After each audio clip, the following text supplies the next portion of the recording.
নমস্কার বন্ধুরা, কেমন আছেন আপনারা সবাই? আশা করি সবাই খুব ভালো আছেন। আমিও খুব ভালো আছি। আজকে আমাদের কি কি রান্না হলো বলে দিই। এখানে ছিল ভাত, আর এখানে ছিল সব কিছু সবজি।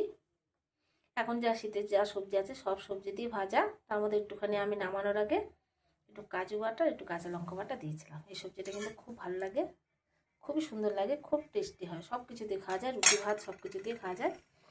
আর এখানে যে ছিল বেগুন ভাজা, আর এই যে গোটা গোটা শিম ভাজা। আমার খুব ভালো লাগে গোটা গোটা শিম ভাজা খেতে।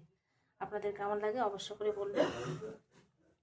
আর যেখানে করেছিলাম পালং শাক চচ্চড়ি, বড়ি দিয়ে শিম দিয়ে বেগুন দিয়ে আলু দিয়ে পালং শাকের চচ্চড়ি। এখন তো পালং শাকের চচ্চড়ি খেতেই হবে সবাইকে। কেমন হলো রান্নাগুলো? আরও ছিল, আমি সেটা দেখালাম না। এখানে ডিম সিদ্ধ করেছিলাম আর ডিমের মামলেট করেছিলাম, এটা তো নিরামিষ, এর জন্য এদিকে আনলাম না।